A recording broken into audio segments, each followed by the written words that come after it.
Salam kerahiman. Hari ini tanggal 28 Agustus. Kita akan baca dari diary 1352 tentang pemeriksaan batin dan 1542 tentang perintah-perintah Allah. Kita mulai ya. Dalam nama Bapa dan Putra dan Roh Kudus. Amin. Tariklah saya ya Tuhan, supaya saya ada di dalam Engkau. Cintai saya, supaya saya bisa mengasihi sesama. Amin. Dalam nama Bapa dan Putra dan Roh Kudus. Amin. Kita baca dari 1352. Kartu pemeriksaan batin. Pemeriksaan batin khusus. Kesatuan dengan Kristus yang Maha Rahim. Karena bersatu dengan Yesus, aku harus setia kepadanya kapanpun dan dimanapun, dan secara batin, aku harus bersatu dengan Dia. Sementara secara lahiriah mengamalkan kesetiaan kepada peraturan, khususnya peraturan mengenai silensium. 1542. Pada saat itu Tuhan menunjukkan kepadaku betapa besar rasa cemburunya mengenai hatiku. Bahkan di tengah-tengah para biarawati, engkau akan merasa sendirian. Saat itu, ketahuilah bahwa aku ingin agar engkau menyatukan diri lebih erat lagi dengan aku. Aku peduli akan setiap denyut jantungmu. Setiap gejolak kasihmu terpantul di dalam hatiku. Aku mendambakan kasihmu. Baik Yesus, hatiku pun tidak akan mampu hidup tanpa Engkau. Kalaupun hati semua makhluk dicurahkan kepadaku, semua itu tidak akan memuaskan dahaga hatiku. Suster Faustina berbicara tentang pemeriksaan batin. Jadi di dalam kongregasi itu ada suatu kebiasaan untuk membuat catatan tertulis atas keberhasilan dan kegagalan hidup rohani mereka. Bikin tabel.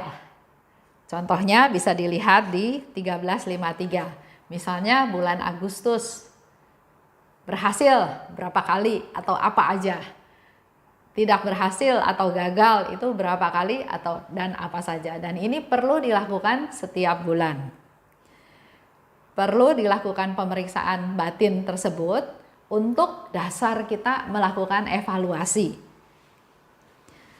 Dikatakan oleh Suster Faustina, pemeriksaan batin khusus.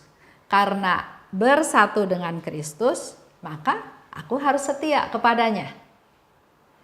Kapanpun, dimanapun, secara batin dia bersatu dengan Tuhan, tapi secara lahiriah mengamalkan kesetiaan pada peraturan-peraturan, khususnya peraturan silensium.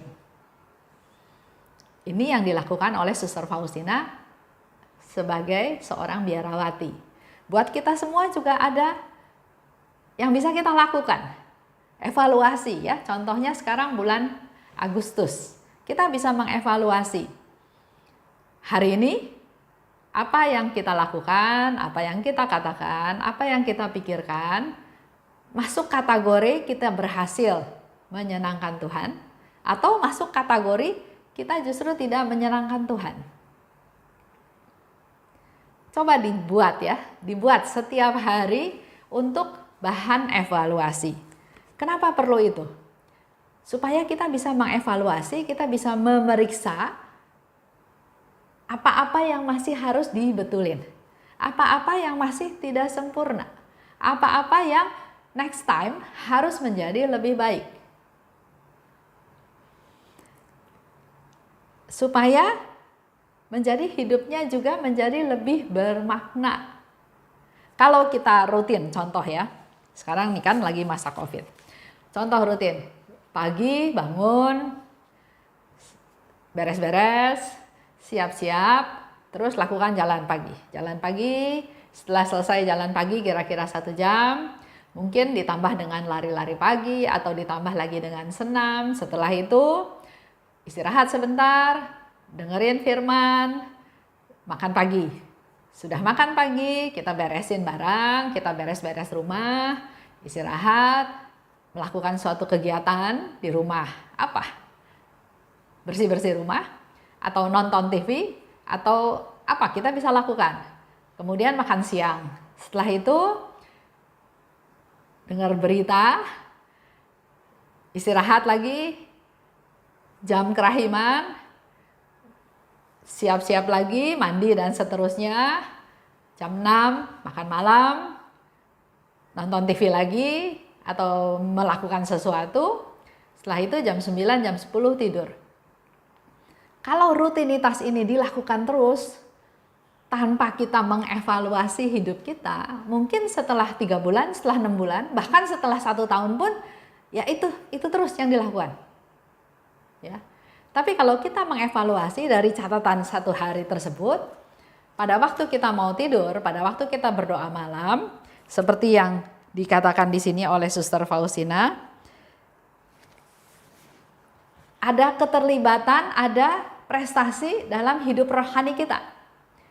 Apakah hari itu kita mengalami keberhasilan atau malah kita mengalami kegagalan? Nah, dari contoh tadi, rutinitas 1 hari itu, bagaimana dengan kehidupan rohani kita? Dengar firman Tuhan, oke. Baca firman Tuhan, baca Alkitab, ikut misa live streaming, oke. Kehidupan rohani kita sudah memperoleh santapan rohani, jiwa kita memperoleh makanan, ya, berhasil mendengarkan firman Tuhan. Tapi dalam hidup kita sehari itu, sepanjang hari itu, apakah melakukan hal-hal yang nyata, yang real, juga berhasil? Contoh yang juga sederhana, ada teman kasih tahu, ada teman yang sedang sakit karena masa COVID, bisa nggak kamu dekat datang ke rumahnya untuk minimal menghibur, menemani? Dilakukan nggak? Waktu malam itu bisa dievaluasi lagi. Saya berhasil karena saya datang, saya mengunjungi teman saya memberi penghiburan, minimal saya menemani dia karena dia sendirian, atau gagal karena hal itu nggak saya lakukan. Kegagalan ini coba digali. Hidup rohani saya baru menerima santapan rohani, tapi saya belum berbagi, saya belum memberi, saya belum mempraktekkan apa yang Tuhan minta. Itu yang dimaksud evaluasi tersebut, ya. Kalau Suster Faustina dalam sebulan ya, bikin tabelnya. Tapi mungkin buat kita kalau saya usul, coba bikin harian. Akhir hari, malam kita evaluasi. Berapa yang kita lakukan berhasil? Berapa yang gagal? Nah, gagal ini sebabnya apa? Oh, karena waktu itu ternyata sudah janji mau pergi, tapi ternyata ada urusan yang lain lebih penting sehingga saya nggak jadi pergi. Oke, itu evaluasi, ya. Nah, setelah itu next step-nya apa yang harus saya lakukan? Apakah just lupain aja? Atau saya tetap punya satu PR, punya tujuan, punya aktivitas untuk mengunjungi dia?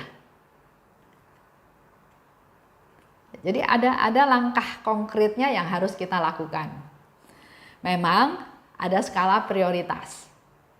Tapi bukan berarti jadi dilupakan.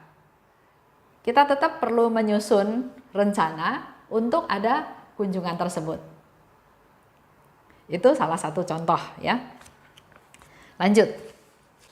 Pada saat itu Tuhan menunjukkan betapa besar cemburunya mengenai hatiku.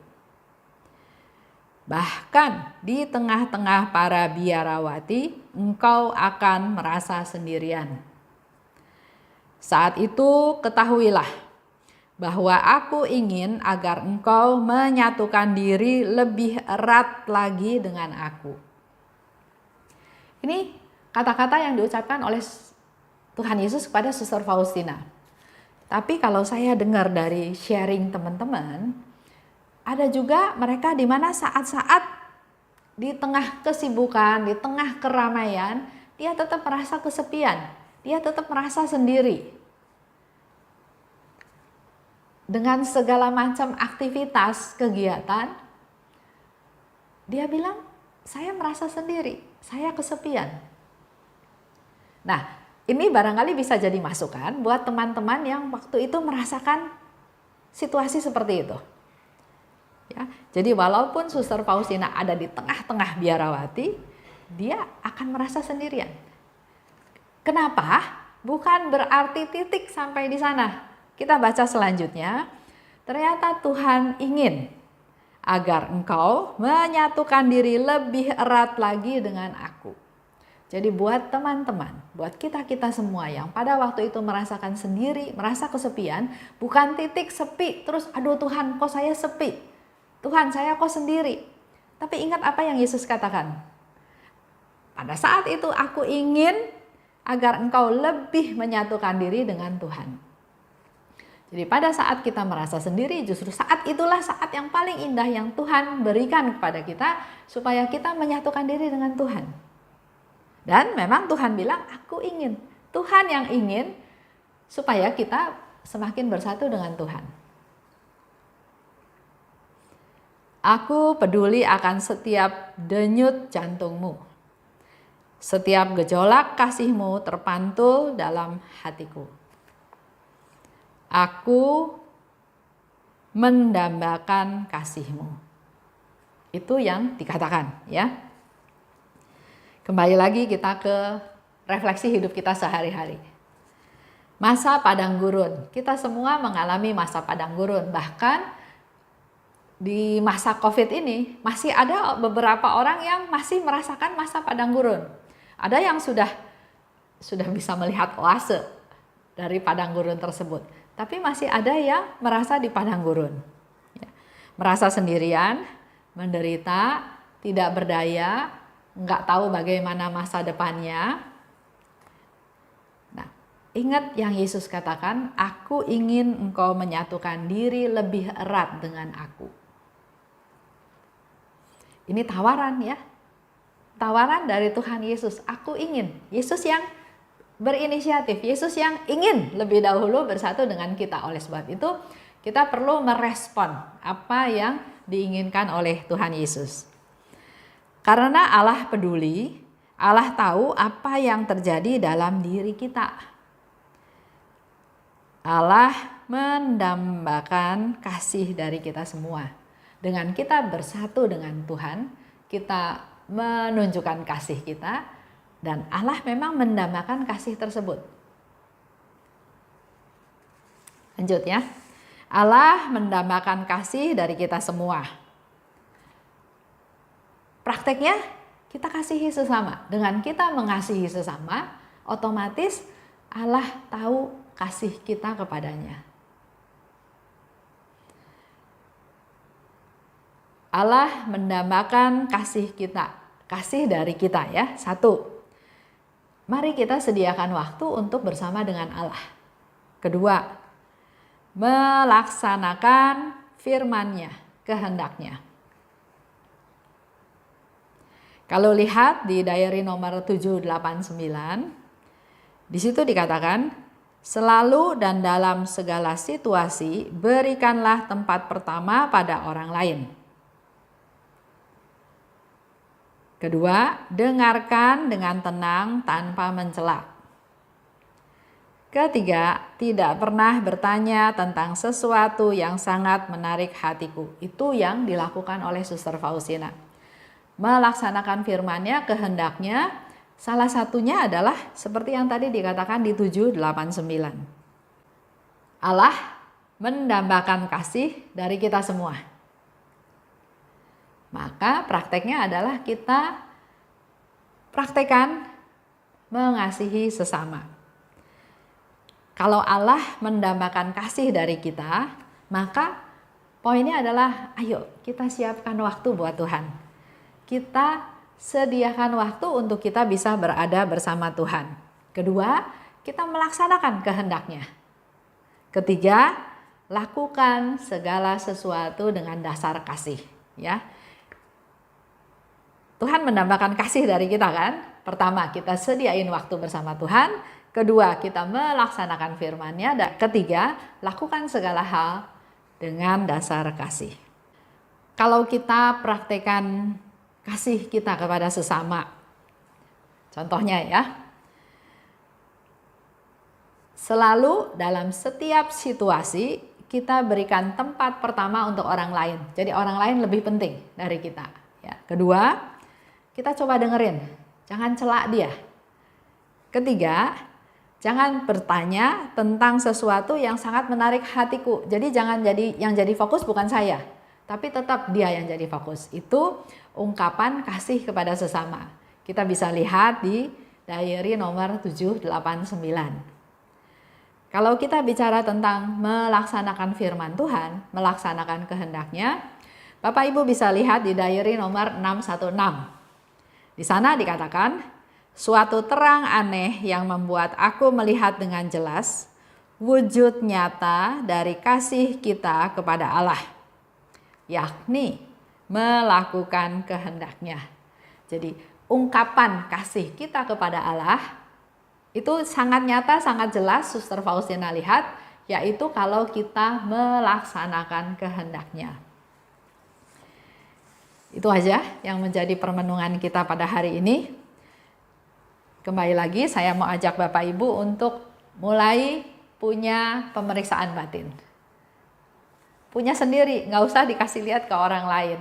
Tapi itulah salah satu cara untuk kita mengevaluasi hidup kita, supaya jangan hidup kita itu dijalanin sehari-hari seperti itu tanpa ada progres dalam hidup rohani kita.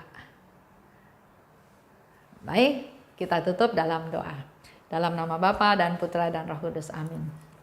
Allah Bapa yang maha baik, terima kasih Bapa atas rahmat-Mu, sehingga pada hari ini kami boleh belajar satu hal dari Suster Faustina, yaitu melakukan pemeriksaan batin. Tumbuhkan rasa ingin tahu dari kami juga Tuhan, agar kami melakukan pemeriksaan batin tersebut, sehingga kami bisa tahu aktivitas kami sehari lepas sehari, kapan kami menyenangkan hati-Mu, kapan kami gagal menyenangkan hati-Mu.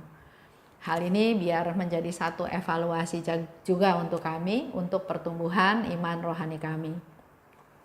Kami ingin menunjukkan kasih kami kepadamu ya Tuhan, yaitu dengan melaksanakan kehendak-Mu. Dan juga kasih kami kepada sesama, mampukan kami Tuhan untuk menjadikan sesama kami menjadi orang-orang yang lebih penting daripada kami, mengutamakan mereka, tidak mencela atau menyela pembicaraan mereka, dan terutama Tuhan, kami juga mohon rahmat-Mu, bukan kepentingan kami yang menjadi fokus, yang menjadi keingintahuan kami, tapi biarlah kami lebih melayani, lebih ingin mengetahui apa yang menjadi keinginan dari orang-orang sekitar kami. Terima kasih Bapa, dalam nama Yesus kami berdoa dan bersyukur. Amin. Dalam nama Bapa dan Putra dan Roh Kudus, amin. Salam kerahiman.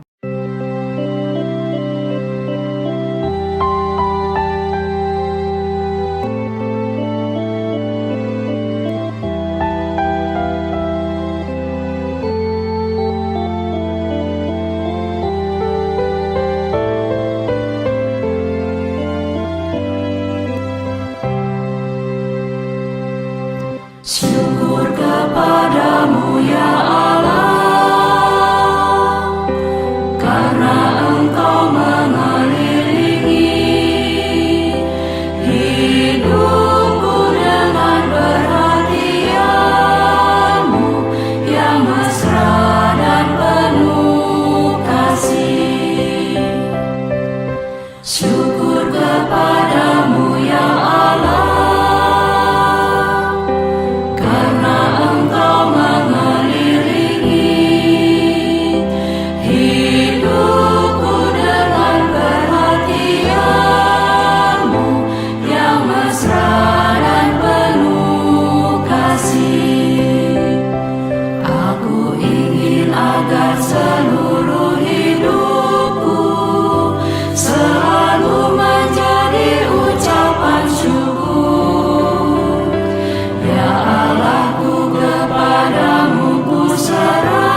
Syukur kepadamu ya Allah,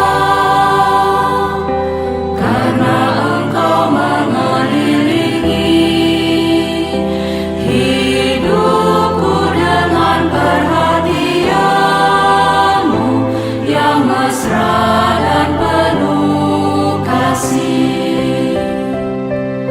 Syukur kepadamu ya Allah,